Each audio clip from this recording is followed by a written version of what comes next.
I'm Amy Halpern-Laff. And I'm John Moscow. Welcome to Ethical Schools. Our guests today are Dr. Cecilia Traw, Dean of the Graduate School at Bank Street College of Education, and Dr. Kara Furman, Associate Professor of Literacy at University of Maine, Farmington. They are co-authors of Descriptive Inquiry in Teacher Practice, Cultivating Practical Wisdom to Create Democratic Schools. Welcome, Kara and Cecilia. Thank you. Hello. What is descriptive inquiry? So I'm going to start with a little bit of a story that I think will help you picture it. So picture me. I am a somewhat experienced, but still relatively new classroom teacher teaching first and second grade. And I am struggling a little bit in the classroom. I have done a teacher ed program. I feel pretty confident with the curriculum. I feel passionate about literacy methods in particular. And I have two challenges. One is a particular child who, despite all my best intentions, is not performing in the way that I had hoped at this point, is struggling with writing in particular. And the other challenge is that I'm feeling kind of alienated from my colleagues. Like maybe my strengths are not necessarily being recognized. I'm feeling a little bit lonely in the classroom. So descriptive inquiry enters in here. My principal, who is Allison Hazard, reached out to me and said, would you like to do a descriptive review and work with Cecilia? And I said, okay, sure. And this was something we had been doing in the school. I met with Cecilia, and the first question she had is, there somebody who you want to focus on? Is there, a situation in your classroom that you're experiencing as a challenge? And I immediately thought of this particular child who, again, was struggling kind of despite what I saw as my best efforts. And to add another layer to this, he also was struggling in ways that were really mysterious to me. He could do, he was a great talker. He was energetic. He was happy to be in school. He was doing everything that I thought would lead to strong writing. He could handwrite, he could spell, all those things. So when Cecilia and I met, we spoke for a long time. I described the child, and then we came up with a focus question about the child. And then we also had me write a narrative, which was a detailed description of the child across a series of headings: his physical presence and gesture, his disposition and temperament, his strong interests and preferences, connections with others, and modes of thinking and learning. And then we also decided to use some video to capture kind of who the child was. And then I presented this to the staff by sharing the video, by sharing what I had written. And then if you picture this, it was a huge room that we were in. There was all the tables put together, and everybody was sitting in a circle so we could see everybody. This was the whole staff of the school. And over the course of the 2 hours that we spent, Cecilia led them through describing what they had heard from me, and culminating in people giving suggestions or ideas for practice. From that, I went back to my classroom the next day and worked with the child some more. And just to close that story, some really helpful things that I took from it. One was some really practical suggestions. They suggested that one teacher suggested that I partner with her class, and he might be able to write purposefully for, she was a pre-K teacher, so to write purposely for her kids. But one person also said in the review, writing is lonely, and this child seems really like a social person. And that was probably the most useful thing that I heard in that day. And so I thought going forward about how to make my classroom more social and to support his writing in that way. So that's kind of a window into a complicated process. Yeah. How did descriptive inquiry get developed? So let me first, though, go back and just pull forward a few of the qualities of descriptive inquiry in that example, and then I can talk about the development, if that'd be okay. Please. So a couple of things to note about the story that Kara just said in terms of the first question, which is, what is descriptive inquiry? First of all, it is descriptive. The basic guideline for all participation is that we staying as close as possible to really naming what we see and what we hear. And in the particular case with Kara, it was both hearing her description of this child and also everyone seeing the child in action through the video. So, and describing back what they're noticing about him in that particular kind of documentation. And it's also a process, and particularly the descriptive review of the child. It's a process where the teacher works with a chair, and in this case, I was the chair, to really think through what is the question, what is the issue that you want to focus on. That becomes a second real important quality there. And then thirdly, I just want to point out that this was done with the full staff. This is a collaborative process. And one of the key things that you are hoping happens is that the multiple perspectives of the group get thrown into the mix, giving the teacher who's presenting, in this case, Kara, a lot of things to think about and ideas to mix and match and pull forward. And as she said, the one particular point about writing being a solitary, lonely kind of activity, and this child being more of a social, gregarious kind of person, how do you rethink practice around that idea? So just to highlight those particular points in terms of what descriptive inquiry is. It got developed in a school by a woman by the name of Patricia Carini, who is a phenomenologist in terms of her background philosophically, in working with one of her basic eyes she draws on is Merleau-Ponty, who's a phenomenologist, and really points to that idea of really naming what you see, and combining that with ideas from Dewey, which is with the idea that you're looking for the cutting edge of idea and action. Where do ideas point? Where does your behavior get you? So putting these things together and working with a small group of teachers at the Prospect School really developed the process, and then brought it to what is known as Summer Institute, and worked with a range of teachers from Philadelphia, from New York City, from Michigan, from California, teachers who would come every summer and really expand and hone that process. So it's a process that was developed by a core person, philosopher, but also honed and really augmented through the work of classroom teachers. It's a kind of work, a human creation that grows and develops over time. Cecilia, what is phenomenology? Phenomenology is the philosophical orientation to phenomena, really trying, as simple, as basic as that, and Kara could add on to this, I think, probably a little more depth, but really trying to notice and describe what is there. What do you see in the movement, in the actions of the environment, of people in the environment? So that's its basic core.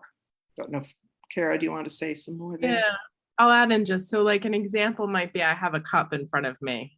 I have a concept of what a cup is and a particular shape. And if I was to sketch a cup, it would look kind of in a way that you would all recognize as a cup.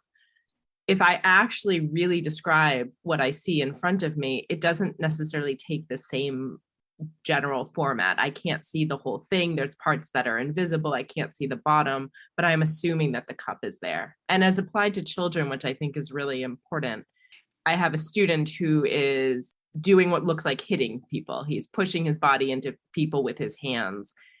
I have a general concept that that's hitting. But if I actually look at what's physically happening with the child, and this has happened, with a real child, I start to look at what his face is doing when his hand is connecting to other people. I start to look with how the rest of his body is orienting.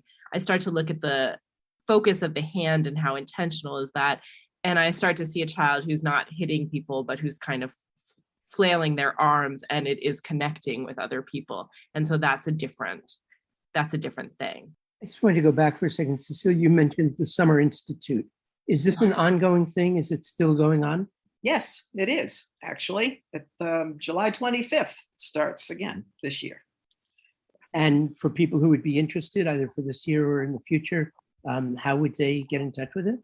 I don't have the email on the tip of my tongue, but I can certainly. Kara, We'll post it along with this episode.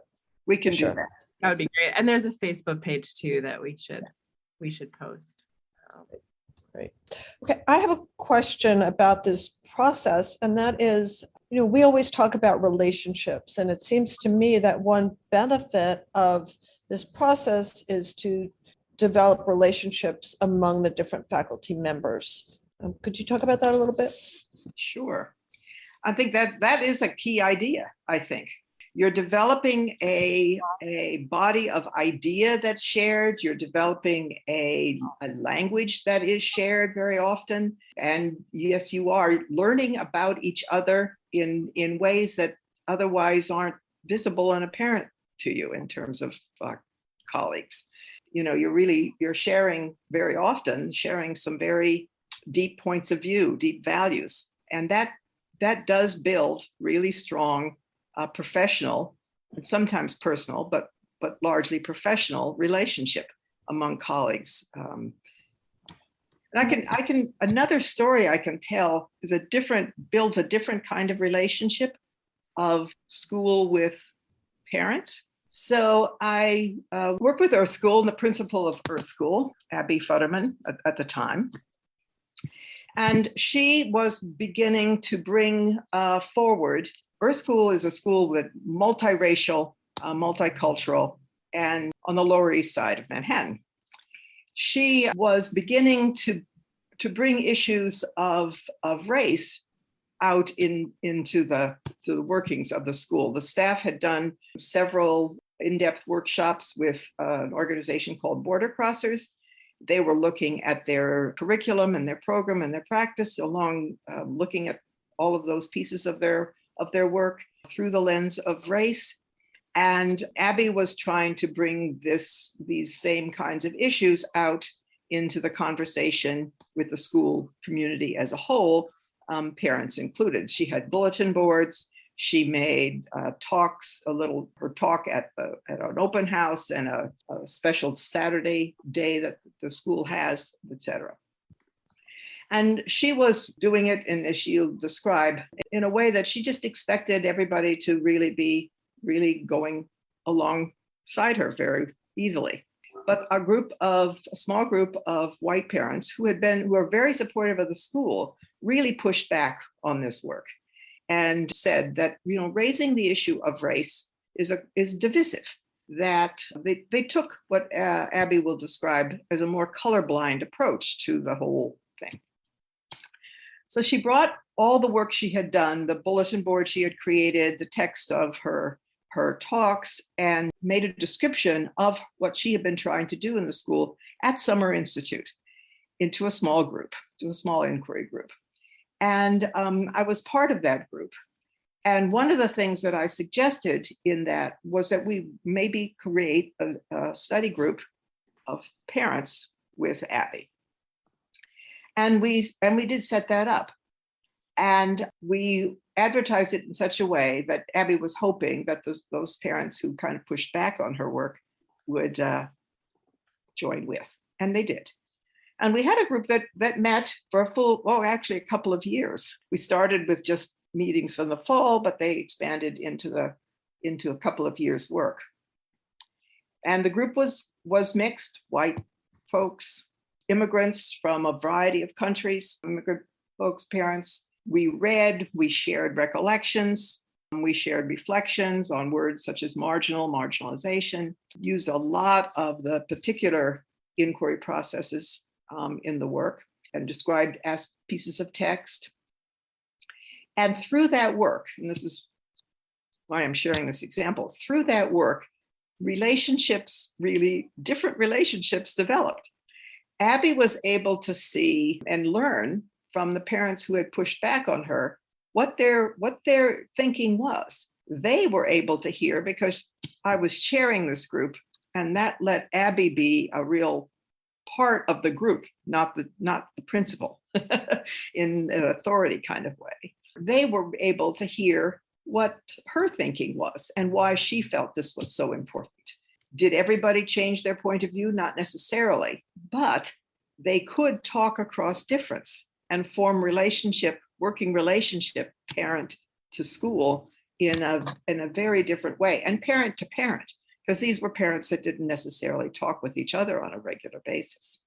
So it's been a real touchstone experience for me in seeing what using processes like this that brings out people's stories, their experiences, their descriptions of their own experiences, both as children and as parents in this case, sharing in that way what the power of that can be for a group.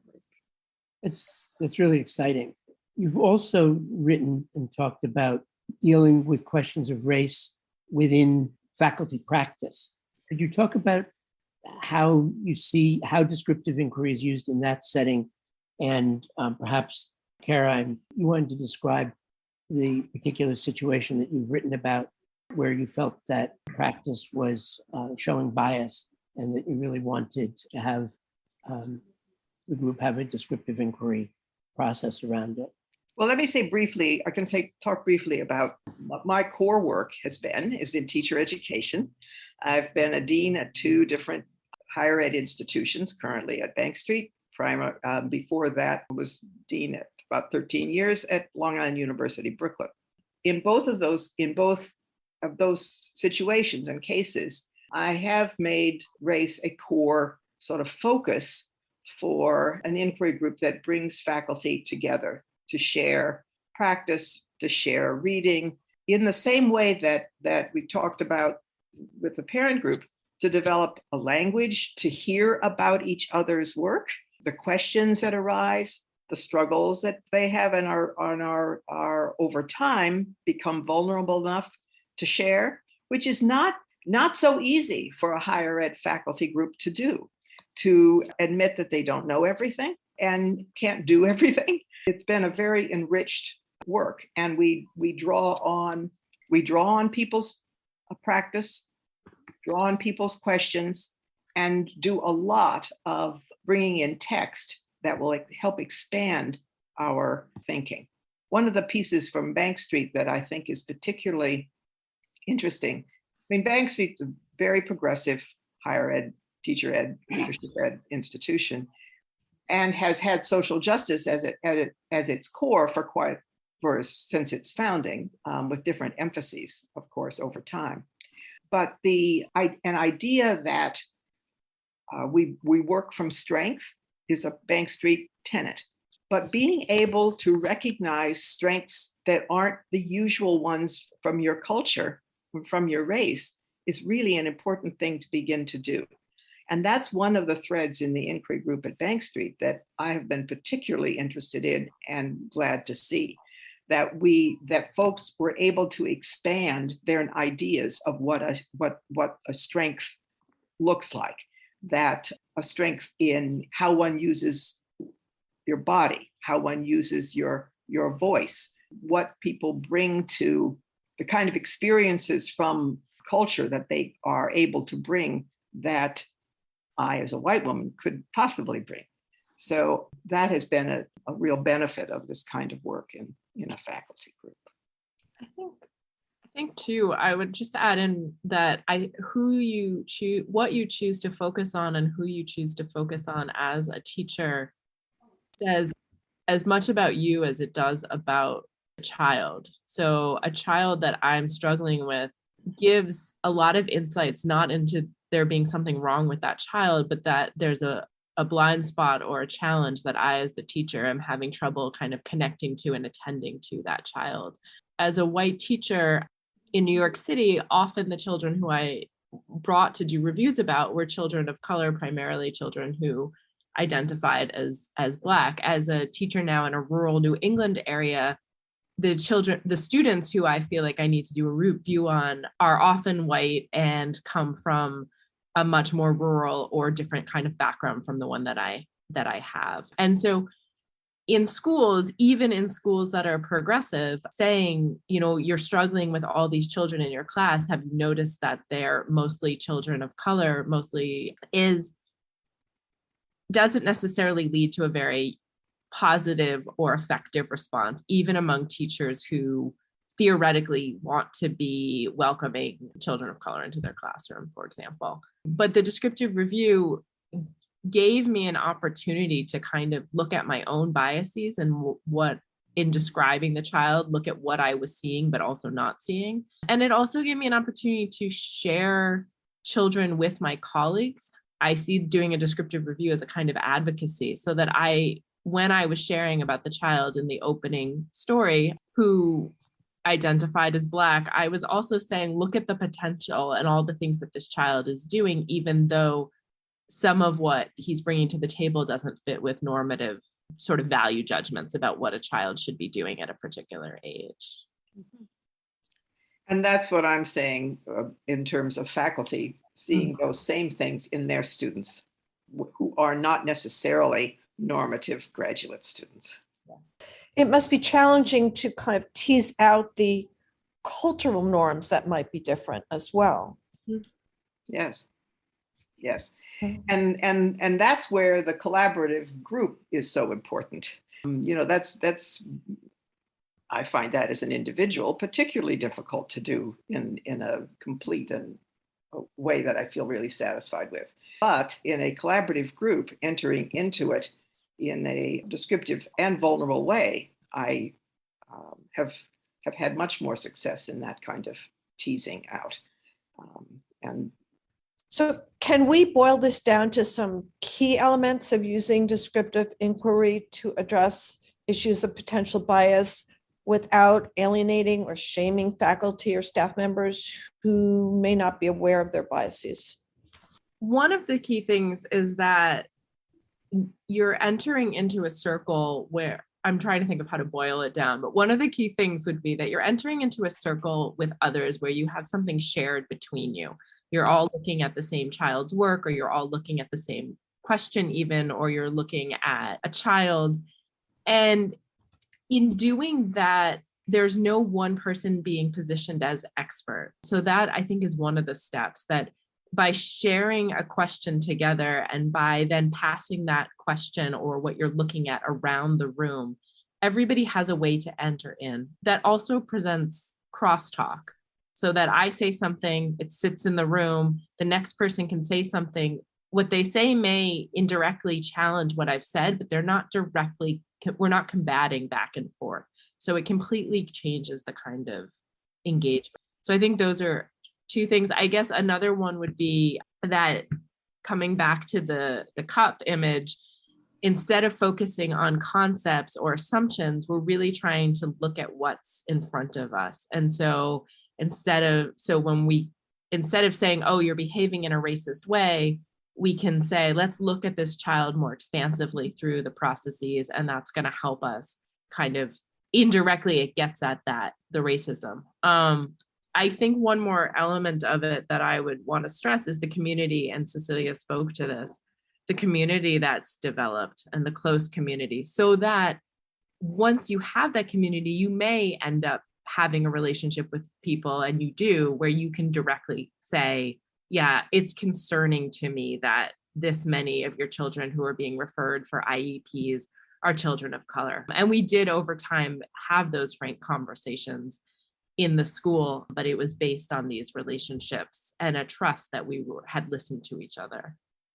I would add one other element, and that is that there is an assumption of strength for both the person who's asking the question and of if you're reviewing a child, a strength in the child. There is that basic value assumption, and that also makes it possible to address issues of bias when that is a core piece of the community's agreement. So just to give an example, to come back to my opening example, when I was struggling with a particular child in my class and struggling to figure out how to teach the child well, a typical response from a principal might have been to notice that the child wasn't performing up to the standards of the school, and to suggest that I get interventions in one way or another. They might suggest that I watch what someone else is doing. They might send a literacy coach in to tell me what to do. The principal themselves might step in and say, have you tried this and this and this and this? All of those things assume that I, as the teacher, am missing something. I'm not doing things correctly. And it assumes that somebody else has expertise that they can just fix the situation kind of quickly. By instead inviting me into doing a descriptive review, the principal was again letting me choose the question I wanted to ask, letting me enter the conversation in a way that felt comfortable to me. And then a whole group of people was providing insights to me that I could then, as the teacher, decide to follow up on, or I could go a different direction. So all of that kind of came from a place of capacity in me as teacher.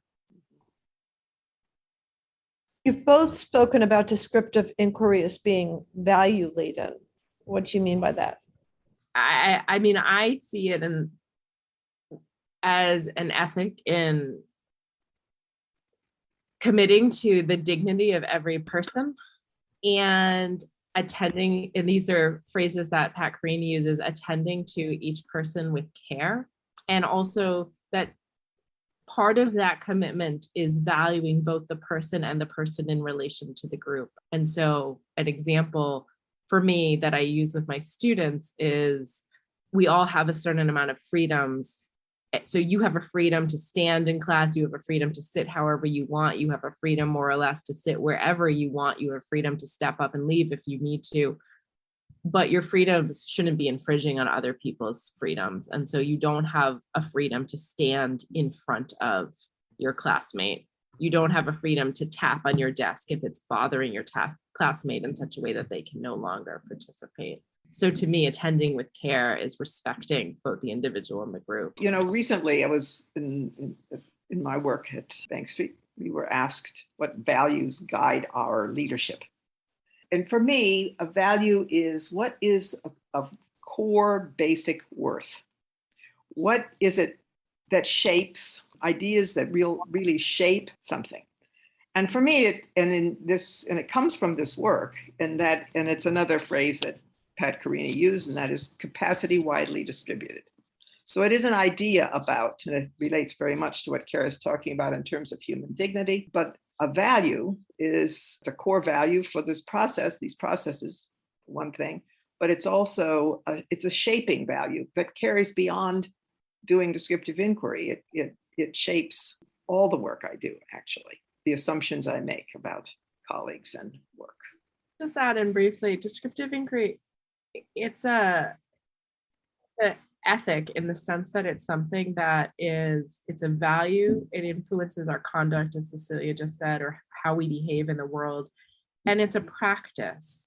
So we're constantly practicing by engaging in a descriptive review to help us stay true to that value, because paying attention with care to people all the time is not easy to do or clear for how to do it. So you're building muscles basically to be able to do it.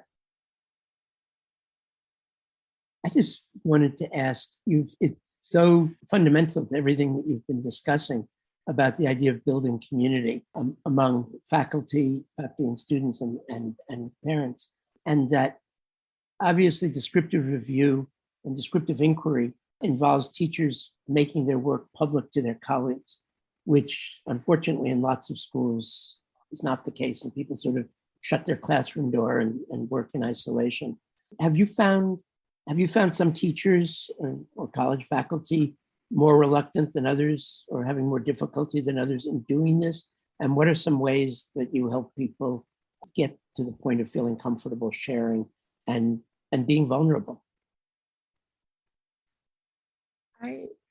I would say, sure. I mean, we all have places that we would rather not make public, don't we? I mean, we all do. There's no way around that. And so what I have done with college faculty is really get acquainted with a reluctant person's work and what's of interest to them. What's of interest in their work to them? What are they really working on? And showing that kind of interest. And then begin to have conversations with them about, okay, so what are you working here? What questions do you have? And then invite them that I would work with them and help them shape a piece that they could share with colleagues. And that has pretty much worked, but it's grounded in my being careful to really try to understand what that person is about in terms of their practice. In schools, when I've worked with schools, and a principal will name a teacher that they really would like to have share a piece of work, an issue, and I do a similar thing. I don't go in saying we're going to do this at all. You're going to describe your curriculum practice. You're going to describe a kid. No, I visit their classroom. I will sit with them and talk, sometimes several different times, going in and just having a conversation and slowly coming to a place where we can really begin to form and shape something that the person is interested. It's a key piece that they're interested in sharing with people and interested in getting response.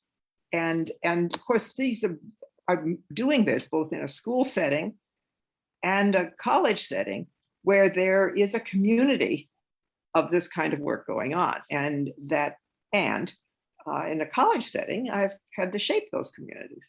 They don't come pre-formed. I want to add 3 things to that too. I think one of them is that there's a structure with descriptive inquiry, so you kind of know what's coming. And that really helps with the sense of safety and comfort, that you know that there's going to be a ritual where you share a certain amount of things, then people ask questions, that there's somebody chairing it. All of those things help with the sense of security.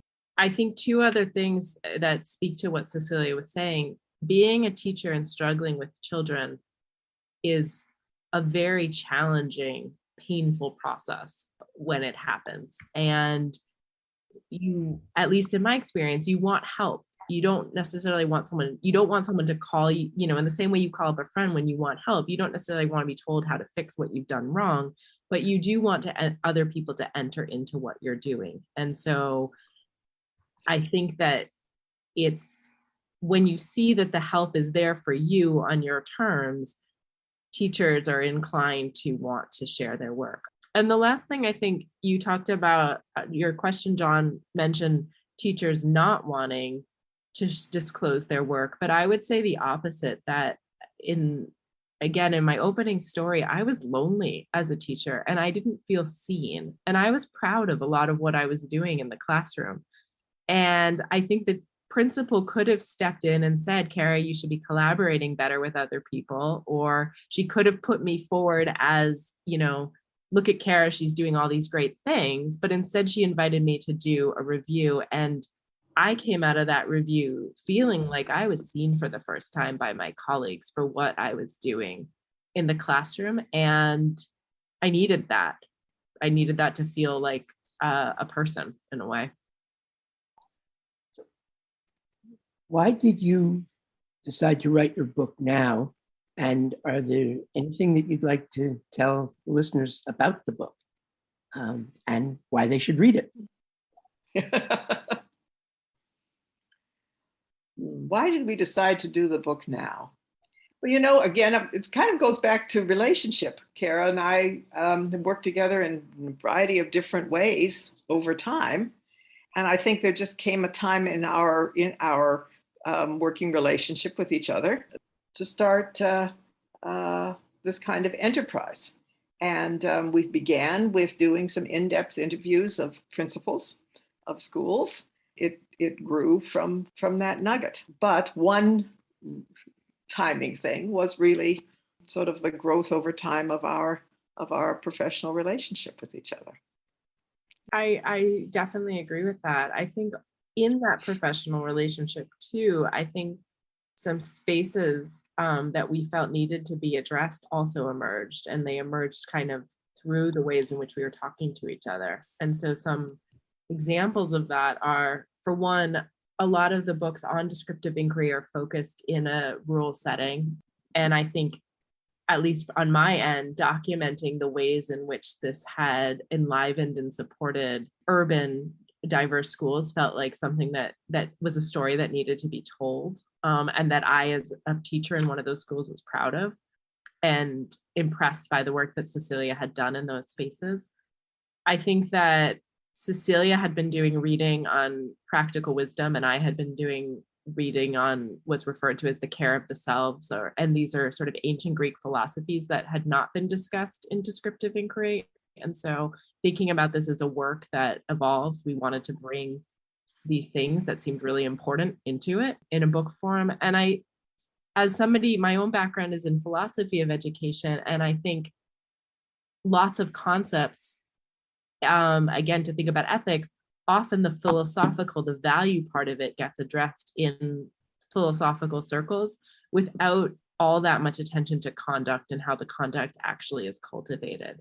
And so connecting those dots with what Cecilia was bringing to the institutes, to me, I felt like, yeah, we need to be bringing these things together, because philosophers can talk all they want about the value of practical wisdom, but how does that actually help schools? Well, it helps schools when you bring in descriptive inquiry and you think very carefully about how you actually behave daily in schools. So.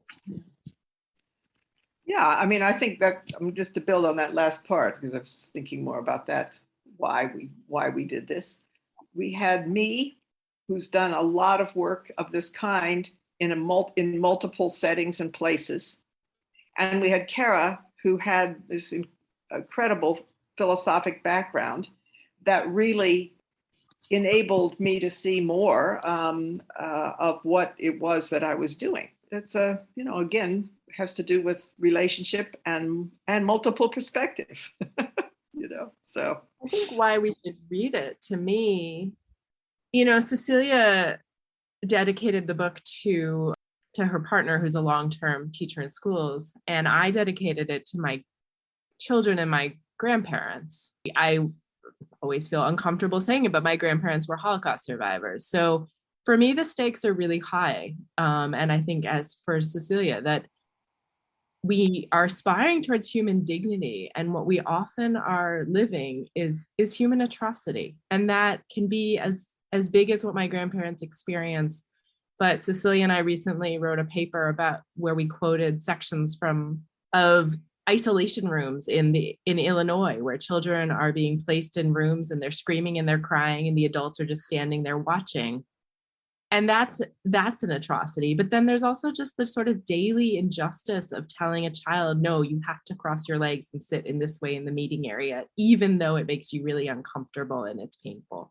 And so moving from these small hurts to these larger things, to me, they always are living together. And so why should people respond to our book? I think being a teacher who doesn't commit that kind of injustice is a daily practice. And the book is giving insights into one way in which you can constantly go against the stream to be a better teacher. And I mean, I do every single time I reflect upon my class, I have to go back and say, like, what did I do that was kind and helpful? And what did I do that was injuring the people in front of me?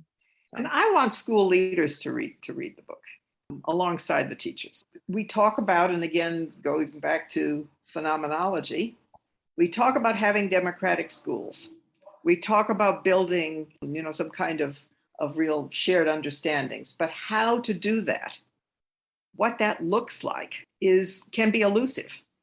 And I think, we would never argue, Kara and I would never argue that descriptive inquiry is the only way to do this, but it is a way. And I think that the book can be a source for school leaders who are looking for real practical ideas and ways to create democratic schooling. The readership I hope for is in school leadership too. This has been both inspirational and practical. We have some concrete ideas for teachers and administrators. So thank you so much, Dr. Cecilia Traw of Bank Street College of Education and Dr. Kara Furman of the University of Maine at Farmington. And thank you, listeners. If you enjoyed this podcast, please share it with friends and colleagues. Subscribe wherever you get your podcasts and give us a rating or review. This helps others to find the show. Check out our website, ethicalschools.org, for more episodes and articles, and to subscribe to our monthly emails. We post annotated transcripts of our interviews to make them easy to use in workshops or classes. We work with consultants to offer customized SEL programs with a focus on ethics for schools and youth programs in the New York City and San Francisco Bay areas. Contact us at hosts@ethicalschools.org. We're on Facebook, Instagram, and Twitter at Ethical Schools. Our editor and social media manager is Amanda Denchi. Until next week.